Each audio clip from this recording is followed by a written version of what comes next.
see of the sweetest of love, when my heart becomes free and my shame is undone.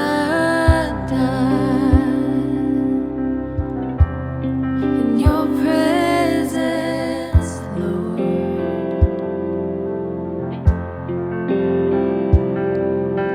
Holy Spirit, you are welcome here. Come flood this place and fill the atmosphere. Your glory, God, is what our hearts long for, to be overcome by your presence, Lord.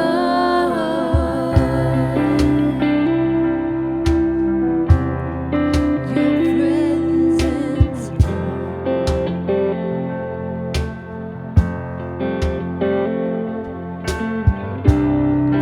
there's nothing worth more that could ever come close. Nothing can compare. You're our living hope. Your presence, Lord.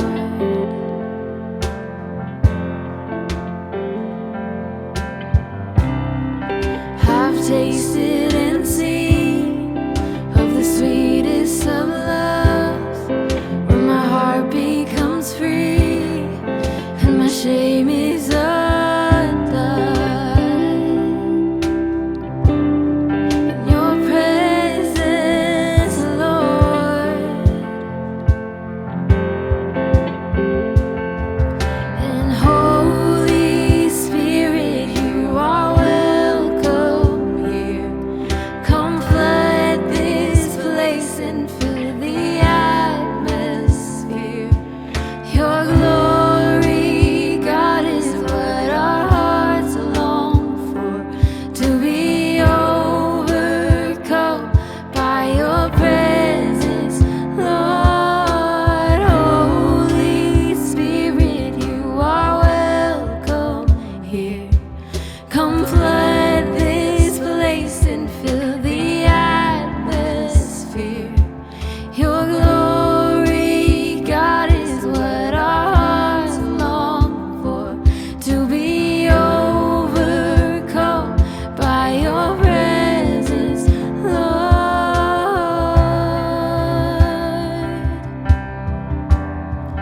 Your presence, Lord.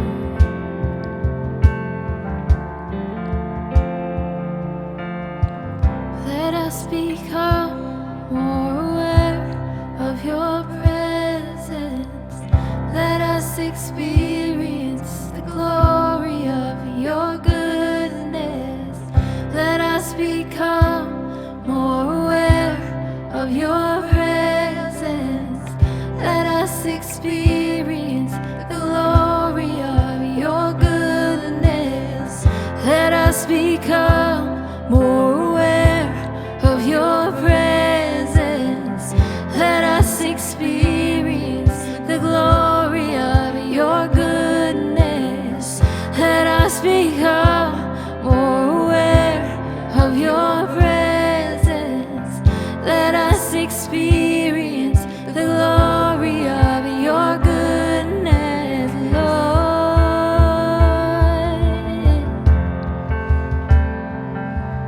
And Holy Spirit, you are welcome here. Come flood this place and fill the atmosphere. Your glory, God, is what our hearts long for, to be overcome by your presence, Lord.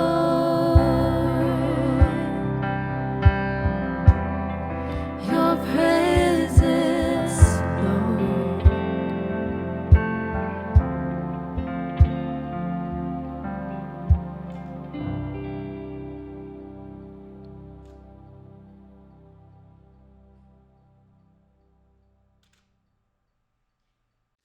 I'm Jay Black.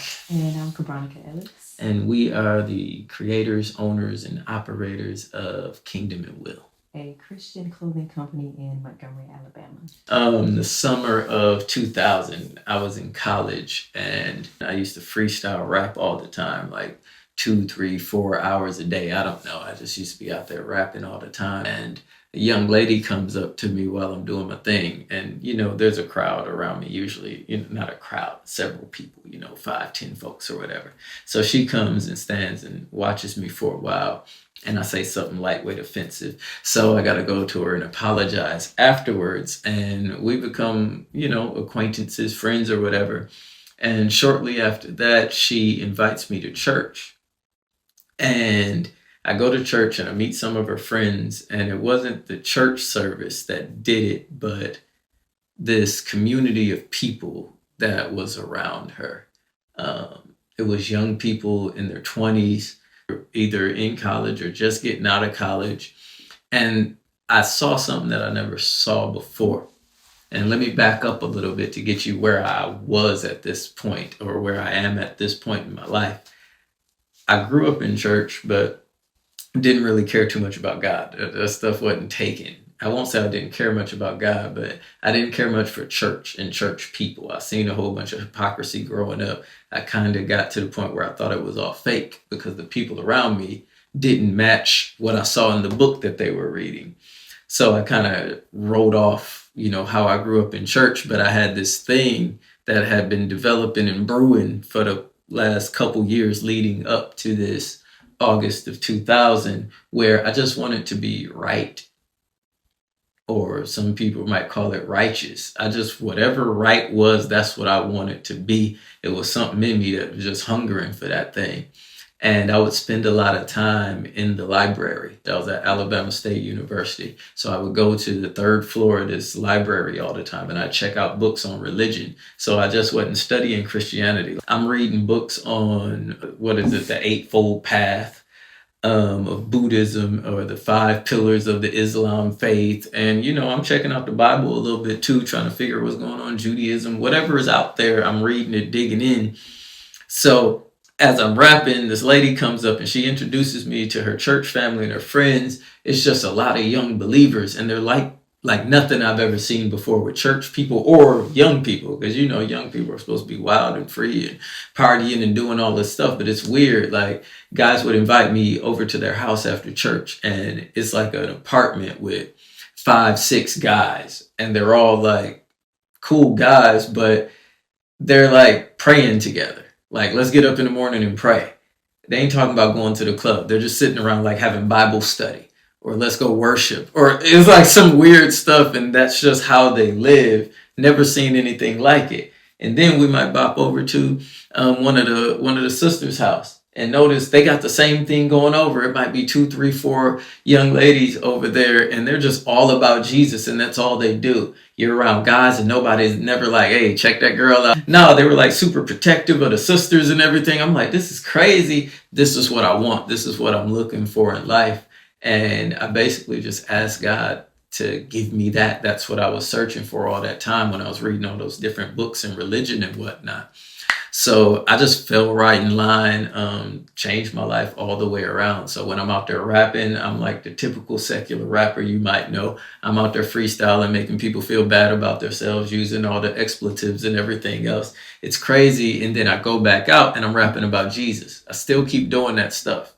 But now I'm talking about Jesus, and everybody's kind of like, okay, what's going on with this guy?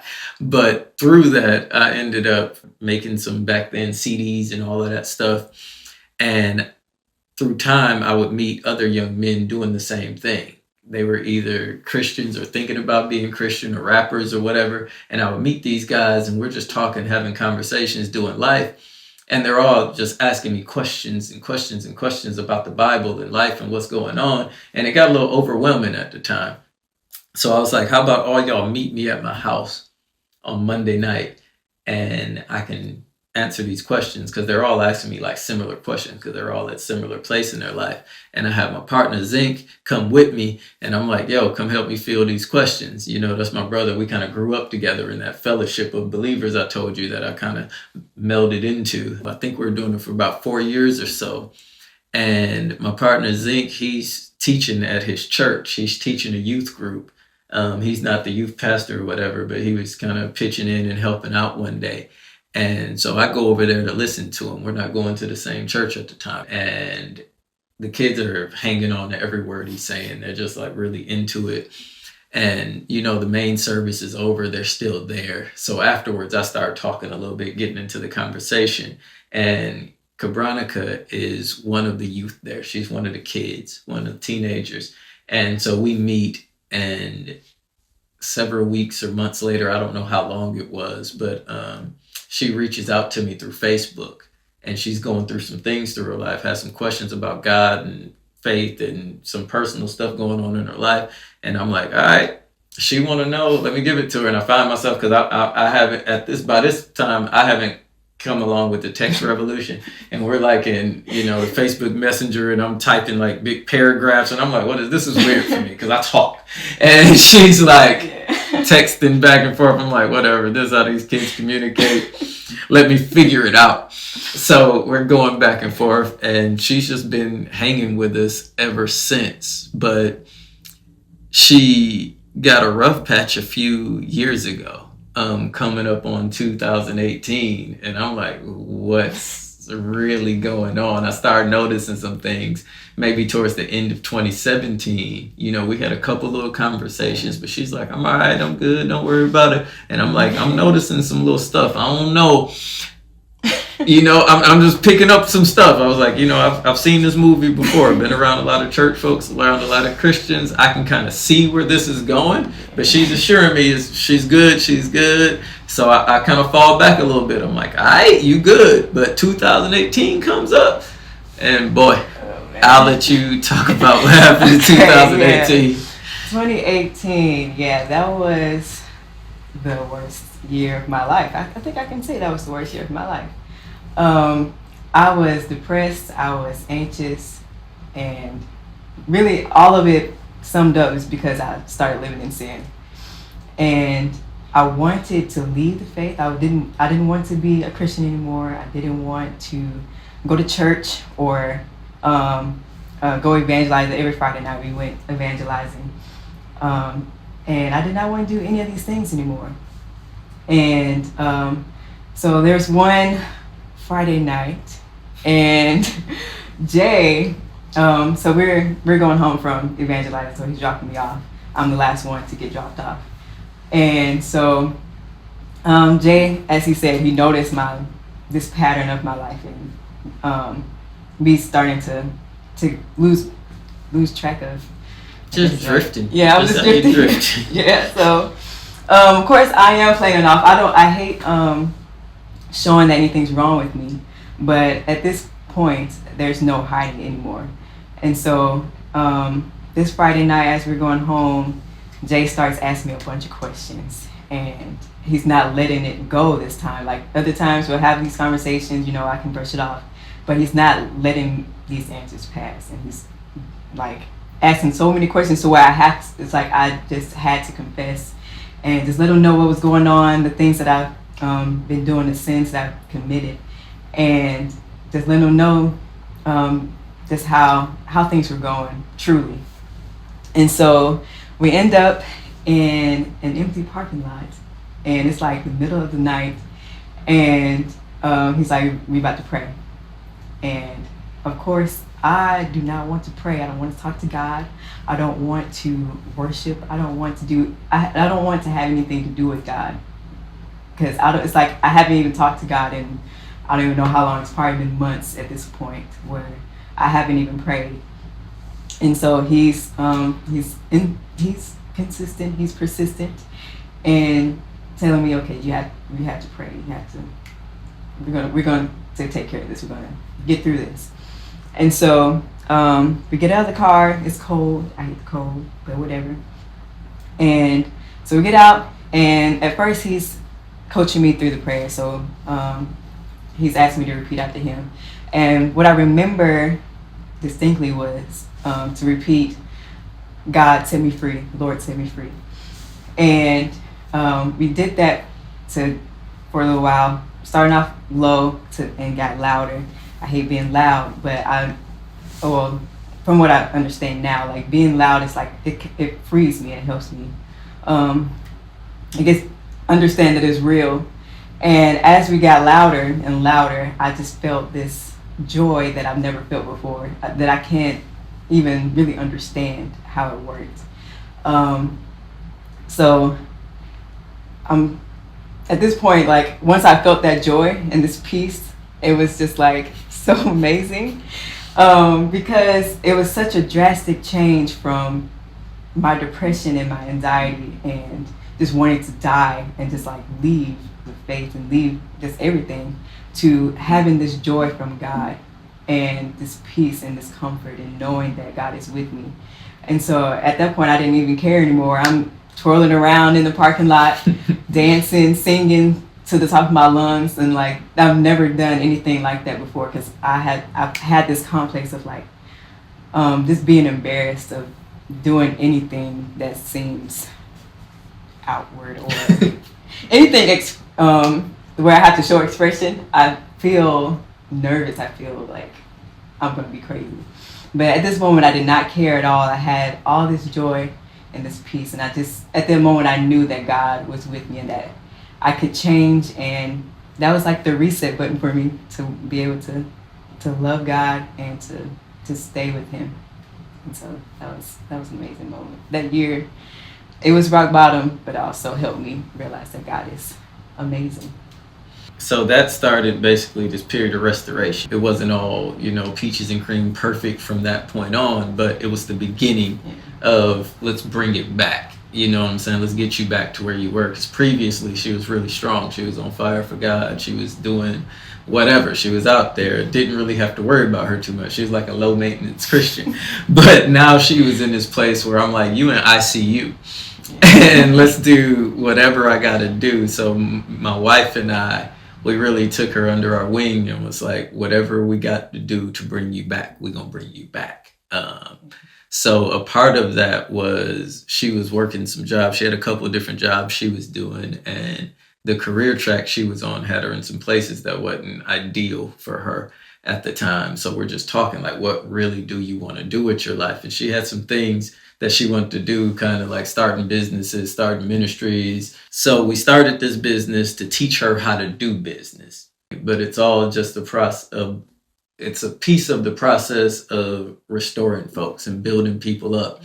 So we're not just doing this for the money. It's about restoring people, building people up, creating jobs, creating opportunities for people to share their faith, witness, whatever you want to call it. Let's broadcast and make Jesus famous. This is what my life has been about since I was stopped at that freestyle session by that little girl back in Alabama State University. I don't know where my life would be if that had not happened.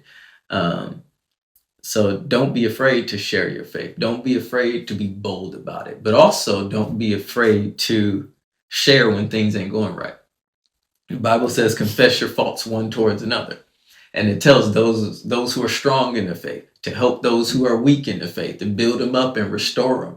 Save that, convert that soul from death or whatever. I think it's James, the end of James chapter 5 talks about that. If one of you err from the truth, you know what I'm saying? We got to restore, we got to turn to folks, and we got to build them up. And we don't look down on people when they fall.